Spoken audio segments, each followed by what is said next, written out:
The underpinning core ideology that we are fed in the West is that we are competitive, selfish, that this is human nature. You know, that is in many ways the religion of neoliberalism. That's where it comes from. You think you know what it is to be human, but you don't.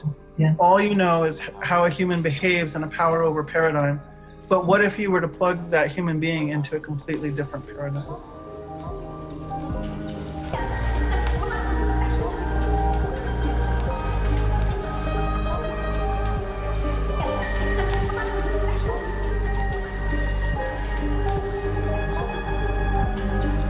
For the past few hundred years, and especially in the last 4 decades, people on every continent have been increasingly at the mercy of a colonial, globalized economy.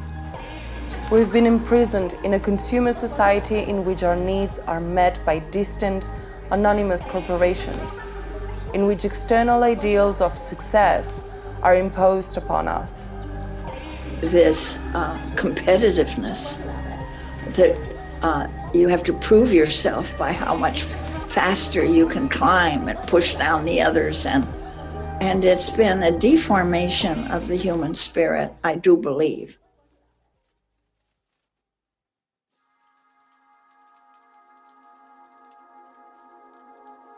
But for hundreds of thousands of years, we evolved for a very different type of living.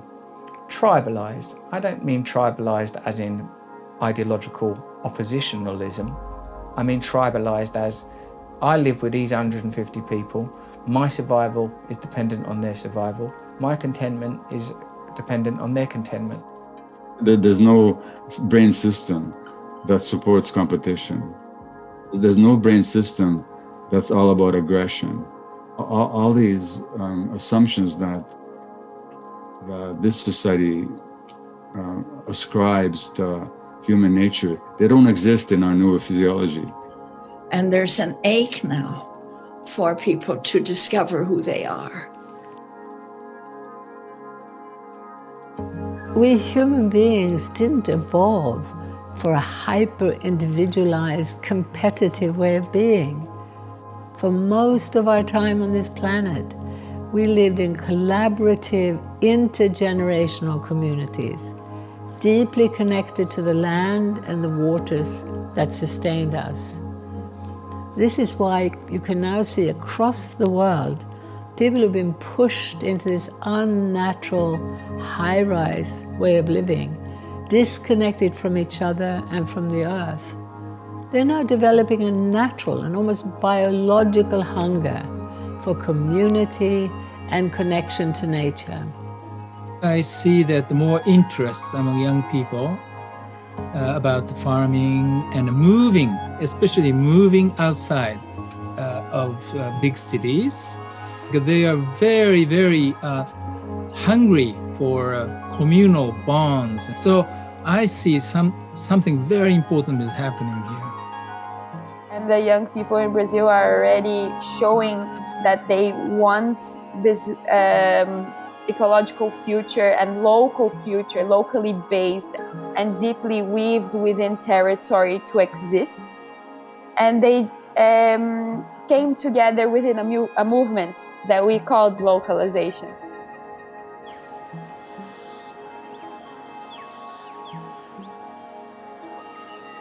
Beyond the mainstream media, on the ground on every continent, a quiet revolution is emerging. People are seeking community, collaboration, ways of life that nurture the natural world instead of destroying it.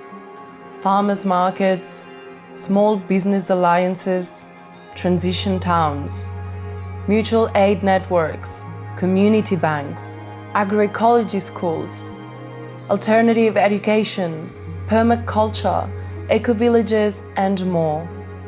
Collectively, these diverse initiatives demonstrate a new path forward for humanity. It's a path that localizes rather than globalizes, connects rather than separates, and shows us that human beings need not be the problem. We can be the solution. We are facing an emerging global civilization and the danger of global monoculture. And it is this danger that can be countered by the localization movement. It is localization that can enable the emergence of diversity, identity, autonomy, and resilience.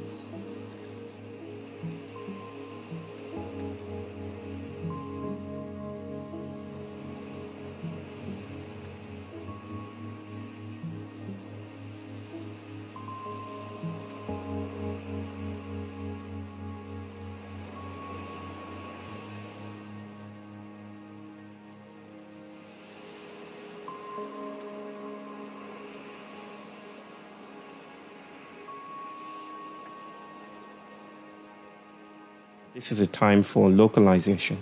It's modest, it's simple, almost beguilingly simple. But it's also complex. It also means that we have to shapeshift. It also means we have to be different.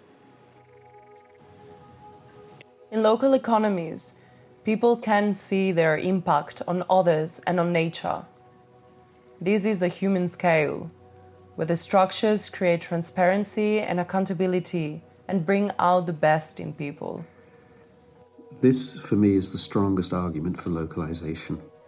When people work locally, they look after what they're working with. They have a longer horizon. They're not thinking to the next shareholder meeting, to the next quarterly profits review. They're thinking, what would this be like for my children and grandchildren? That kind of long-term vision is profoundly ecological. People want to experience their responsibility.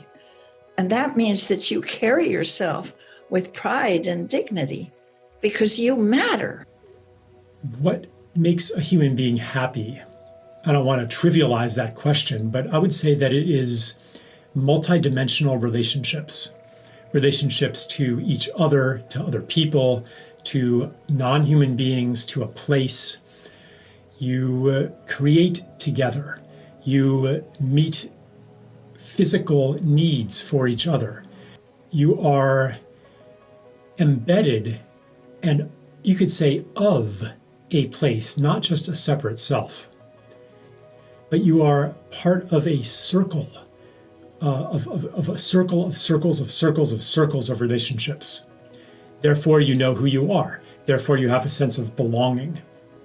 So what Mahatma Gandhi calls Swadeshi, meaning economics of the place. And we celebrate the diversity of cultures and diversity of religions and diversity of languages, but we keep ourselves rooted in the place where we live.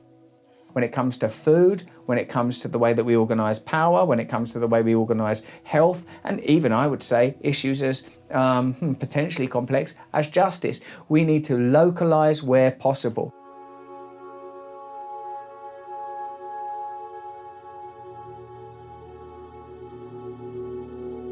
Thanks to globalization, the food we eat travels thousands of miles. Shrimp from Scotland is shipped 6,000 miles to Thailand just to be peeled, then shipped back to be sold in the UK. Meanwhile, countries routinely import and export huge quantities of the same product. In 2020, Germany was the world's second largest importer of milk and also the world's second largest exporter of milk. That same year, the US imported $3.5 billion worth of beef and exported $3.75 billion worth. Many countries engage in this kind of redundant trade.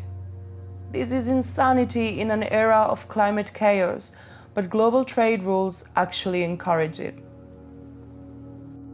All the international maritime and air transportation, the emissions from this are not accounted by any country. Just think of all those vessels with all kinds of commodities from China to everywhere, from mining, with soy, with oil, with liquefied gas. those emissions are nobody's emission, because one of the key assumptions of the climate policy is that you cannot harm trade.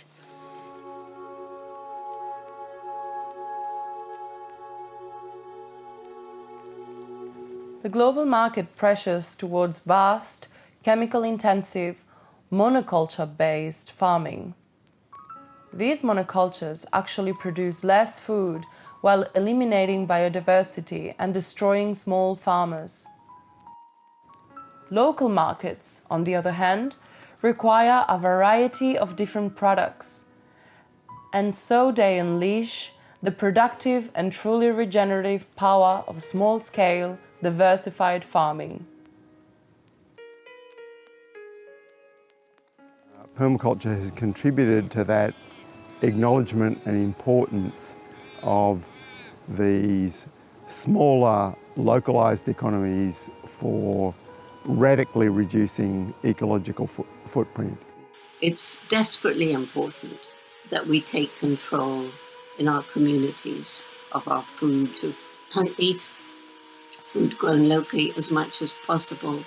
Saving seeds, learning from our nature, learning from farmers, we can grow enough food to feed all of India twice over by conserving biodiversity, regenerating the soil, regenerating the water, and healing the broken climate cycle.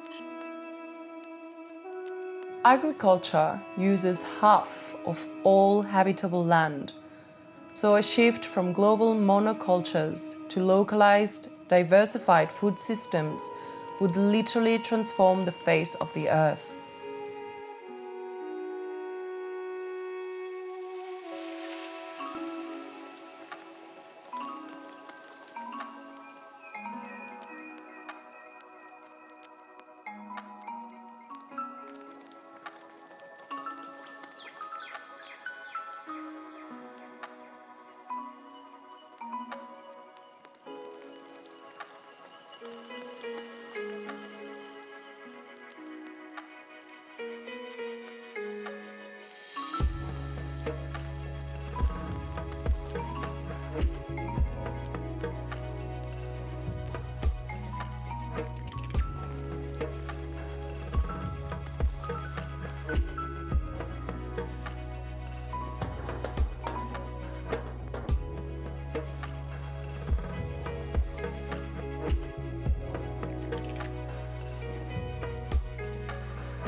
As people recognize the multiple benefits of local food economies, community initiatives are springing up across the world.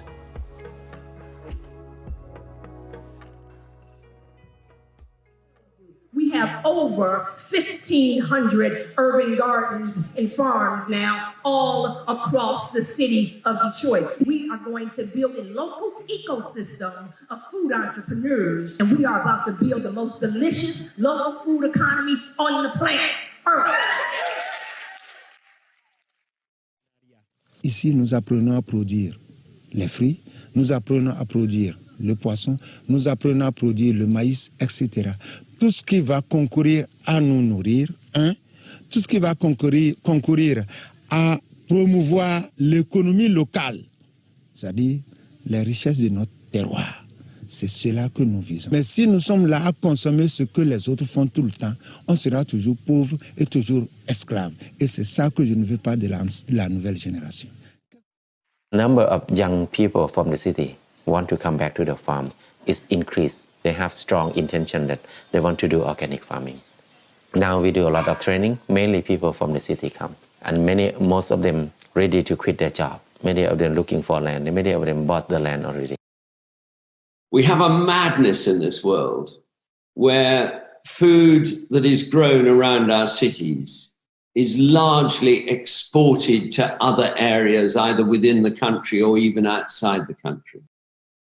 And wouldn't it be so much better if the local farmers had the opportunity to work with the local communities to bring their food into the city as was traditionally done. Bristol was once fed by peri-urban horticulture projects, like suburban market gardens, basically. Since '85, the amount of land given to this kind of agricultural production, suburban horticulture, has declined by almost 30%. In this country, it's really difficult for farmers, especially kind of new entrants to farming, to get access to land. So Bristol Food Producers is running a scheme of land matching where it tries to get people who want to have access to land to apply through Bristol Food Producers, and then it tries to match people with available land. We take pleasure in our day's work here and enjoy turning out plate food and watching people enjoy it, knowing that we know Patrick that's growing the mushroom that's on that plate. To use the products in the shop and to sell them, but also to celebrate the Bristol food movement, which is amazing. My name is Nelson Mudzingwa. I'm a smallholder farmer in the Shashe block of farms. We are demonstrating and showcasing many of the practices that we relate to our local processes of producing food and at the same time managing our environment. We believe it is a movement that is connecting different people in many different communities. They cannot survive in isolation. They would like to connect for them to be able to participate meaningfully and effectively in the politics about food system.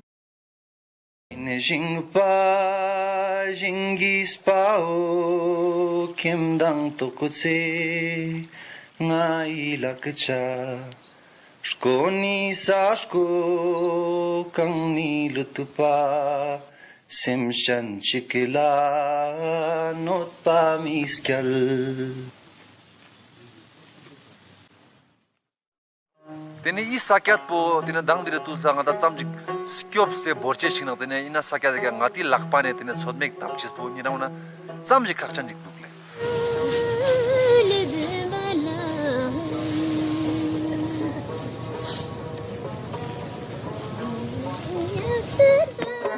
ngata ji la si cho na ta yon tan ji ke te no ka ngati abi me ka ngata lof si hoste no galal kalte zo to ngati skyop mar kyop na to ngati tor chagala le to tor na te ne ngati yon che se ne chugu na ngati chang la das pa yin ze te ta che shi met pa.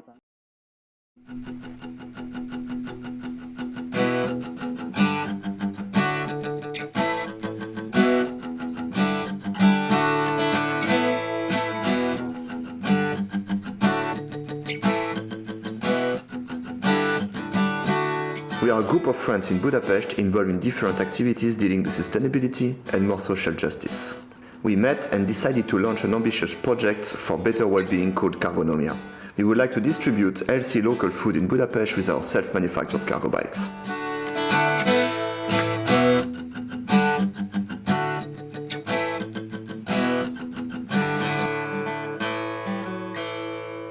We bring all that foods and also eggs, beers to Cargonomia in the city center of Budapest. From there, we distribute it to people in Budapest with our cargo bikes made in Tiklonomia.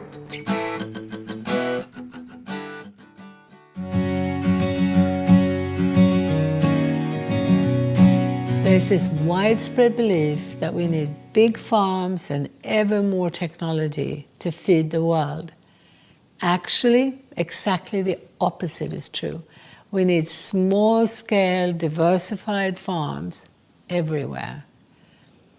Supporting this turnaround is an essential step in transforming the entire economic system, and is something that we can all contribute to right now, wherever we are. Local food economies are essential for restoring our health and the health of the planet as a whole. But to build those kinds of economies, we must recapture our rights from global corporations. Beyond these community efforts, localization must advocate for structural changes in the social and production relations between farmers, traders, and landlords. We hope to contribute in the building and strengthening of a global movement that will challenge the monopoly control of TNCs over food and agriculture. It starts with simple questions, actually, of where does my food come from? Where does my water come from? Who controls these systems? How are decisions made around these? And it starts to connect to larger social movements who are actually trying today to defend our territories, to defend the water resources, to defend control over our own knowledge systems. これから先、私ども日本でも多国籍企業による種の支配が始まったところです。今、ローカルって各都道府県、市町村、そういうところから我々は地方から私たちの食と種を守る。And we need policy reforms that supports localization and agroecology and community-supported agriculture.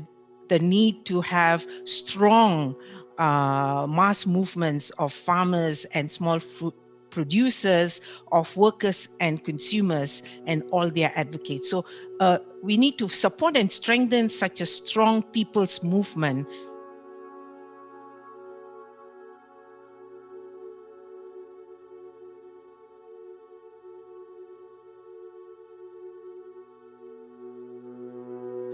How is it that we have allowed control of our food systems and our entire economy to be put into the hands of giant global institutions? So from the time of colonization, there was historical structuring or reorientation of domestic agriculture and food production towards sources of cheap raw materials for the industrial needs of the colonizers. So it continued with the neoliberal globalization of the past 4 decades. And they've used instruments like WTO, bilateral agreements, FTAs, as well as restructuring required by the international financial institutions such as World Bank and IMF.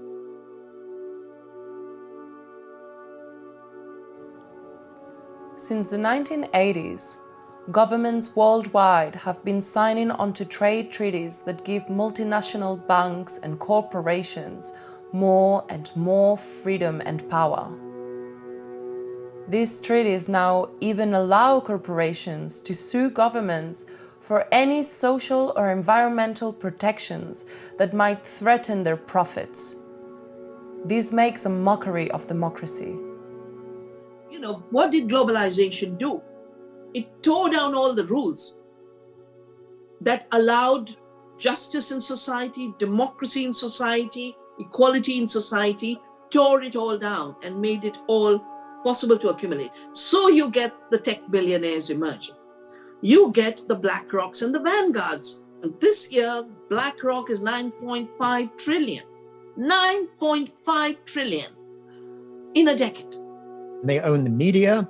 They, of course, own the whole financial infrastructure.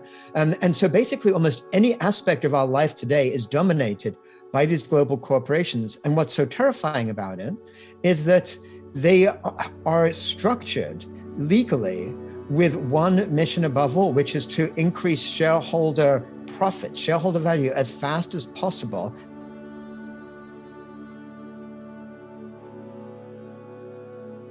They want to reinforce the current unsustainable global system with a new technology. Now, as we move forward with this localizing movement, we have to be very, very careful with this word, new technology. Because now multinational corporations are taking over our food system with that. Can you imagine a future where multinational companies' servers on the other side of the world automatically manage the robots plowing the farming? The World Economic Forum has set the goal of digitalizing the whole world.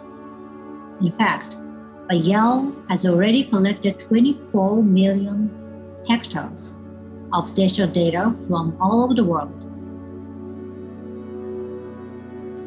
Saudi Aramco, where energy is opportunity.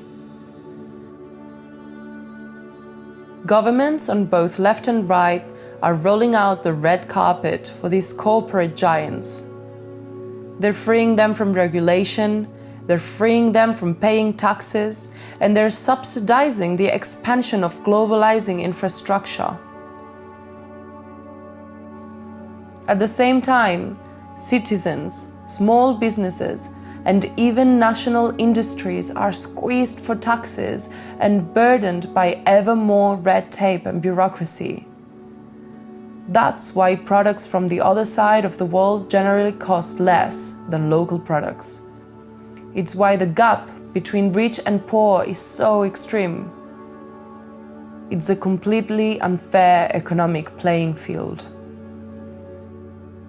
When you have a system that actively undermines the social network and destroys communities because it throws people out of jobs without any thought to the impact of what that will have on a local community.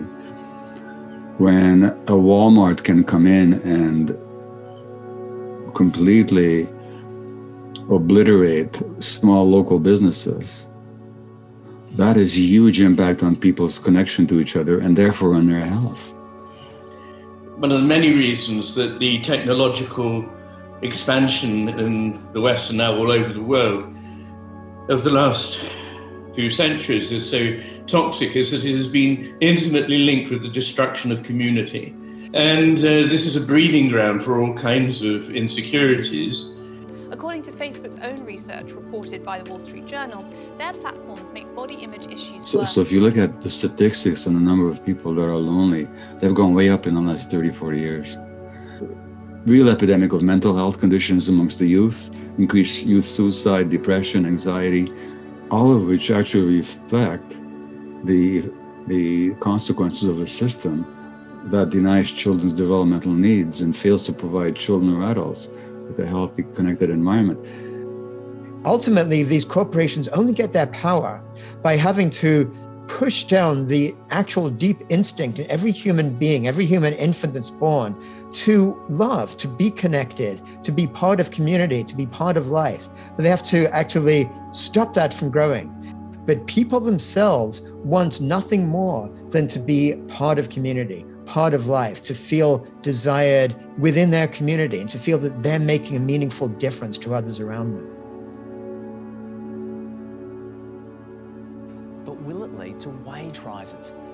We've assumed so before, wrongly. The majority of people are getting poorer. Governments are getting poorer. And even CEOs are running faster and faster in fear of losing their jobs in a merger. So why is anyone still going along with this globalizing madness?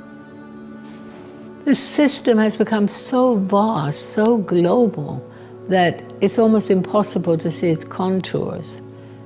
And no one has been charged with stepping back to look at the big picture.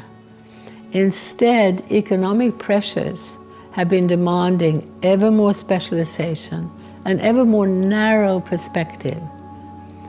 So this means that the problem is not so much about evil, greedy people in charge.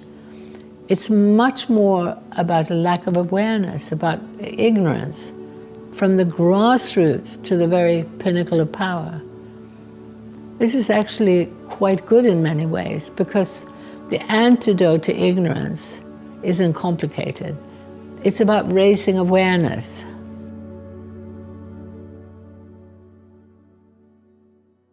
The globalized economic system that dominates our world is like the Pied Piper who led the children of Hamelin to their doom.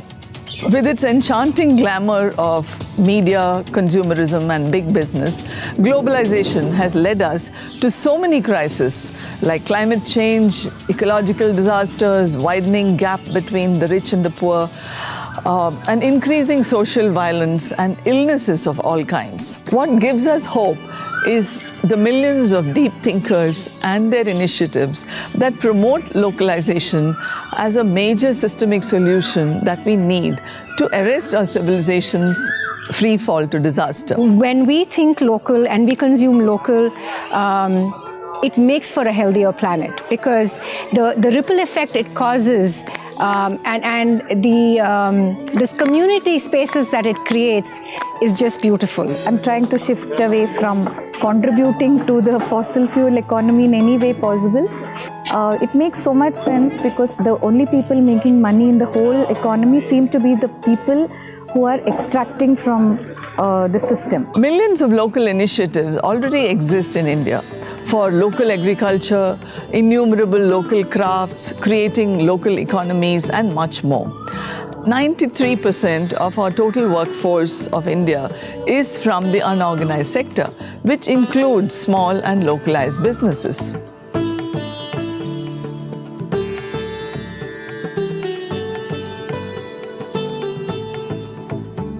Gandhiji said, India needs production by the masses, not mass production.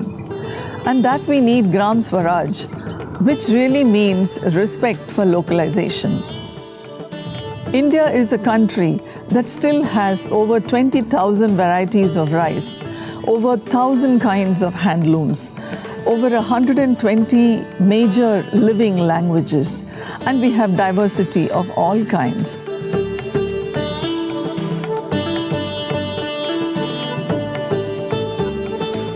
We still need to follow the wisdom of Gandhiji. Sabemos que el metabolismo de la economía globalizada es irreconciliable con la finitud del sistema biofísico. De esta manera, en México como en Latinoamérica, por eso y ante esto se han construido y se han edificado una diversidad de movimientos antiglobalizadores, como movimientos de contracción, de resiliencia comunitaria. ¿Para qué? Para fortalecer en este tejido de las economías familiares. Y en esto, el papel de las mujeres ha sido crucial. Nuestro grupo somos 100 compañeras, 100 familias las que participan. Y siento que lo que más nos ha ayudado es a fortalecer la economía local. Y este año, bueno, a fin de año pasado, 2020, nos invitaron también a participar en un consejo por la defensa de aquellos compañeros que sufren la criminalización por defender su territorio.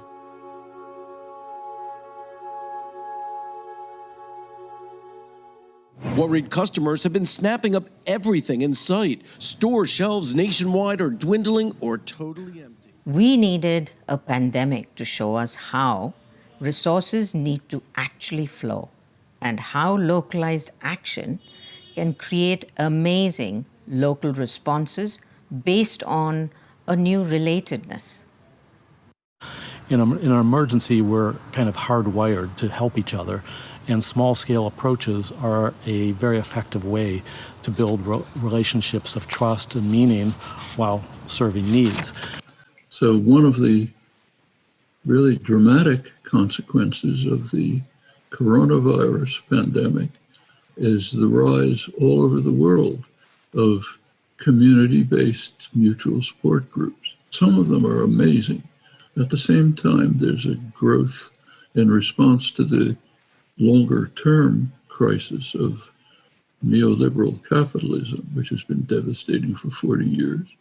There's a growth of worker-owned enterprises, collectives, community-based services spreading all over. One of the things that happens in the midst of large-scale shocks and crises is that we realize very quickly how vulnerable our globalized supply chains are. And in the rocky world of climate chaos, we're seeing many more examples of this. Localization in this context is survival. We will be facing more shocks, more novel viruses, more cataclysmic storms. Our communities must prepare by becoming more self-sufficient, more able to provide for our basic food, energy, and medical needs. Self-sufficient is not the same as isolated or parochial or insular. I'm an internationalist, but more sturdy, more ready, and more resilient communities is what we need for when the next shock comes.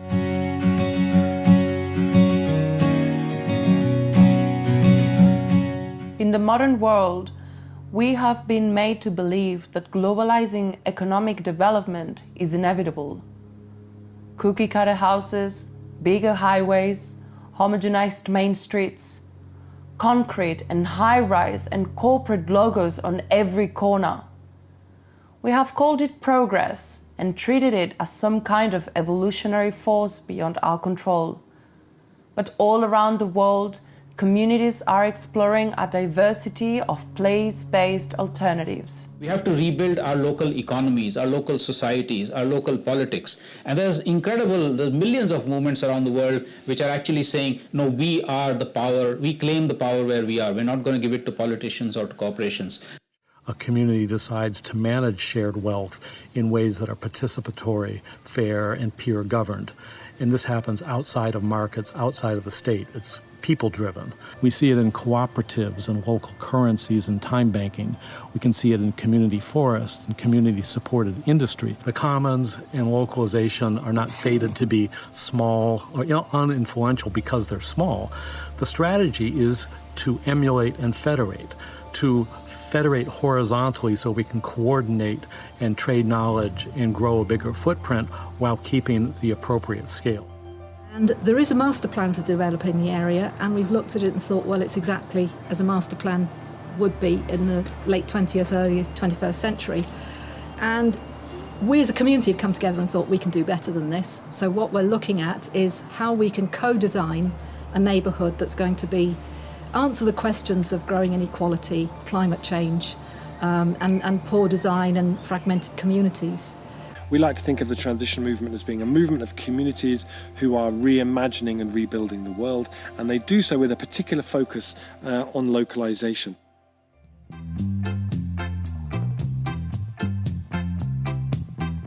Share is an empty shop that has been converted into a library of things. I am one of 8 apprentices that have created Share, a library of things. And so the Share Shop is basically a physical hub for people to lend items to each other. So similar to a library, you can borrow stuff, but it's not just books, but it's also DIY items, tools, leisure, holiday equipment, all of that kind of thing. It reduces the amount of stuff that we need to have ourselves. You can come to the shop, repair your bike if it's got a puncture, if you've got something else to fix, just to come down. There's such a huge range of possibilities of what this shop could be. When we treat economies and communities as local as opposed to global, we have a chance to exercise real power over the way our lives are run. This is going to require great regulation of many of these centralized institutions, e.g. in the corporate world, in government. Let's create a fair playing field. Let's stop giving subsidies to big business. Let's get the tax code fair so that local economies have a fair chance to thrive. Let's stop using the Farm Bill to give 90% of our farm subsidies to the biggest farms. If we go down the list, there are so many ways in which policy is working in favor of the big guys. And if we level that playing field, and if we recognize the various benefits that local businesses bring, I think we'll get very different outcomes.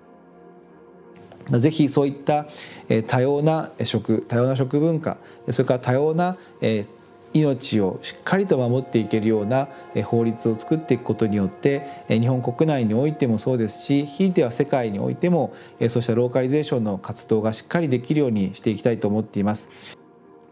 역시 전주에서도 지역화 관련해서 지역 금융이라든지 지역 에너지라든지 지역 먹거리라든지 많은 일들을 하고 있습니다. 어쨌든 이 세계화, 신자유주의의 엄청난 파고를 막는 힘, 이 지역화의 힘으로 저는 이런 작은 도시들 그리고 국가 또 지구적 연대를 한다면 저는 충분히 행복한 세상을 만들 수 있지 않을까 그렇게 생각합니다. I'm bringing a little bit of a different voice of hope, the voice from what probably most people think is an unlikely quarter to have voices of hope, and that's the business world. So when we live and work in the same community, we see every day the people that are affected by our decisions, whether they're our employees or our neighbors or our customers, our suppliers, or our environment. And we're more likely to make decisions from the heart as well as from the head. Imagine if a grassroots movement of local people decided that we could make and grow and invest in the goods and the services that our communities need. That jobs and wealth were better in the hands of the many rather than the few.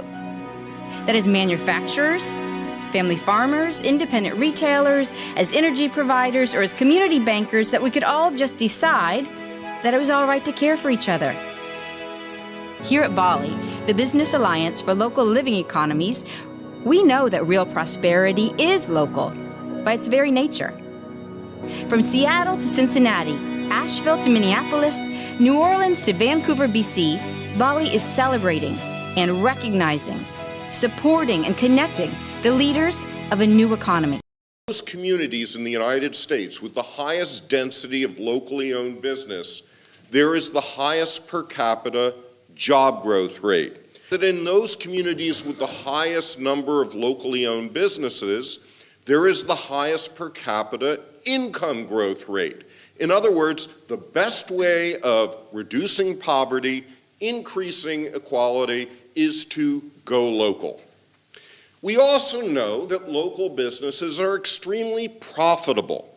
This is from Canada, and what it shows is the most profitable businesses have 10 to 20 employees. The least profitable businesses are those that are traded on the Toronto Stock Exchange. How can we get the 99% of us to start putting money into great local businesses? Because if we do, we unleash not only great local economies, but we take the fuel out of the monsters of global capital. In Nova Scotia, there are communities that are now allowed to create local pension funds. And there are maybe, 50, 60 of these pension funds. In New Brunswick, they just implemented a 50% tax credit. Every dollar that you put into a local business above $1,000 generates 50 cents of reduction in your taxes in provincial tax obligations. These are serious, serious reforms. Localization addresses people's mounting concerns with the cost of living, with their financial security. Simultaneously, it reduces emissions and other environmental destruction. It's a vision that bridges social and environmental issues, the rural and urban divide, and the political left and right. It's a unique opportunity to build a broad-based movement that could bring about fundamental systemic change. And I think we're seeing that a lot of pushback, a lot of people pushing more to the right in their politics right around the world is this cry out for more empowerment at a local level. They're sick of these decisions being made by corporations that are thousands of kilometres away from their own region, where they understand the nuance and what's required in their particular community. So the more that we can localise and give people back that power at that local level, I think we're going to see huge changes, not only environmentally, but also to the social fabric of what we're creating.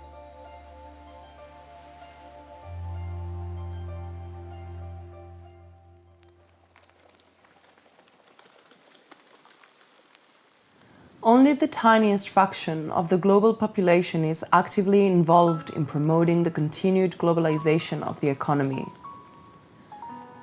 By contrast, those working for a fundamentally different future can be numbered in the hundreds of millions.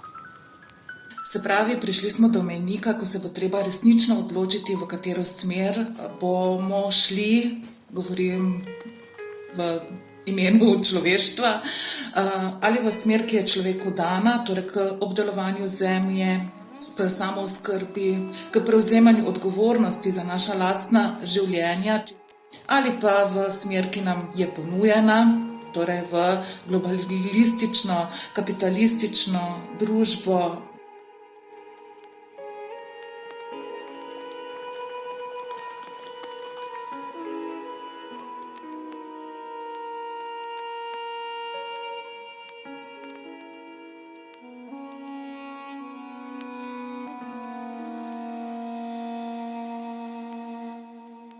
this is a vital time to do different kinds of activisms, different kinds of work.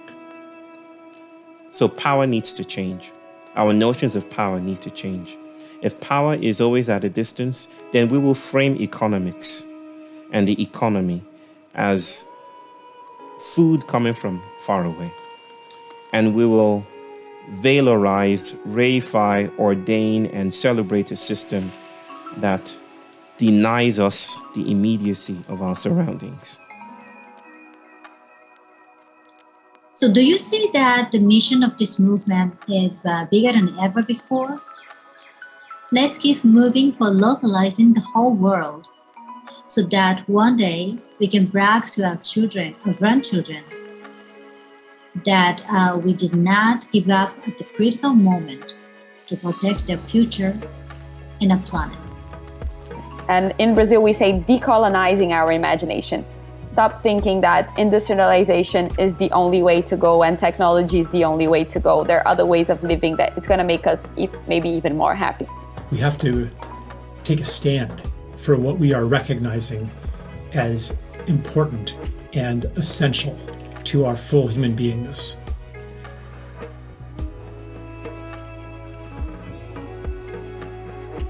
Move people away from this idea that we're in a kind of Darwinian struggle, one against the other, into the notion that we live in communities and we must help each other in communities. I'm not saying let's smash down cities and throw our iPhones out the window, let's keep them, but let's not prioritise the continual commodification and the continual advancement of consumer goods as the dominant idea for our life.